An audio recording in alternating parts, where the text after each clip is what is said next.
I wanted to talk a little bit about what's happened to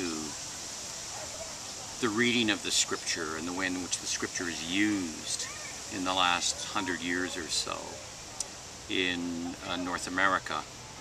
The situation is a little bit different in Europe,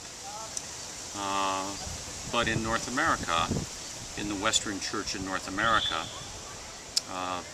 outside of the Catholic tradition, but in the dominant Protestant tradition, there's been two major ways in which the Scripture has been read. I call them the two codependent twins. They were born together. Some scholars would argue about this, but for the sake of what I want to say, it is at least reasonably so. The two codependent twins, one of them is liberal modernism, and the other is evangelical literalism. Both of them are born in the 18th century. They're born out of the development of rationalism, with all of its gifts and all of its limitations, in European culture. The issue is that both these ways of reading the Scripture primarily think of the Scripture as, first of all, isolated. It is as if the Scripture was born from heaven and came down to earth fully formed as a body. Secondly, in both of these interpretive traditions, the Scripture is seen as valuable in a large part for its historical veracity. They disagree on where that veracity is found and what it means, but both of them are fixated on that. Both of them see the Scripture through the lens of history. Now, when we look at how these codependent twins have framed the way in which the Scripture is understood and read, we can see this in the last 100 years in so many ways. But let me illustrate simply from my own life. I recall as a child when my father, who loved the Scripture, would invite friends over, and they would be discussing some issue.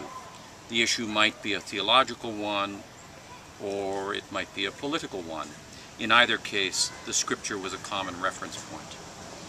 It was quite common for them to take out the Scripture and to seek in the Scripture some kind of proof text for a particular ideological position, theological or political.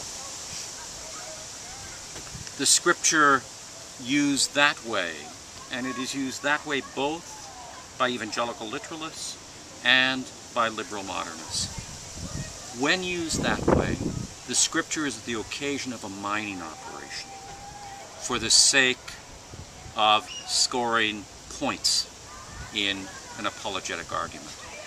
We have seen in the development of, certainly of those who claim the evangelical literalist position, and back into the Reformation in some particular traditions, the development of huge intellectual cathedrals, huge theological cathedrals, in order to satisfy the apparent contradictions in the Scripture, in order to satisfy things as elementary as God's love and God's justice.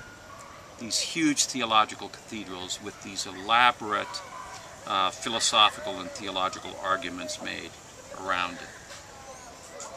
Now, evangelical literalists have often argued that the liberal modernists were leading the whole church astray, indeed the world astray, and it needed to be countered with a proper understanding that the Scripture is the norm for what Christians believe, and that it must all be believed in some fashion or another. Liberal modernists saw, often their evangelical literalist fathers, saw them as using the Scripture as a kind of weapon around idea or around behavior, reducing the Scripture to theology or reducing it to moral demand. But in both cases, the way of arguing, the way of approaching the Scripture was precisely the same.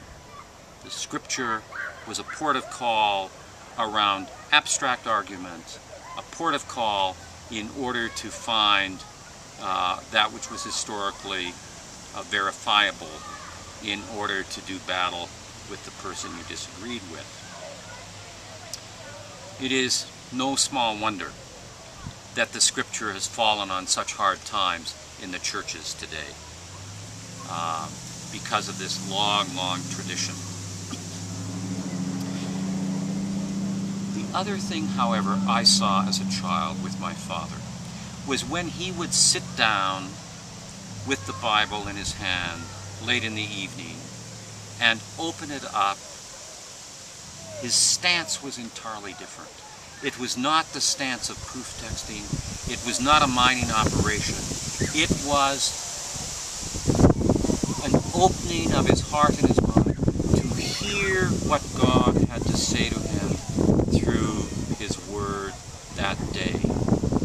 It was the stance of prayer. So my point is a simple one. Even within the liberal modernist and evangelical literalist traditions, and even in that battle in the 20th century, there have been men and women, no doubt, who, well engaged in that, have also engaged in a much more life-giving relationship to the Scripture and sought to approach it in that way.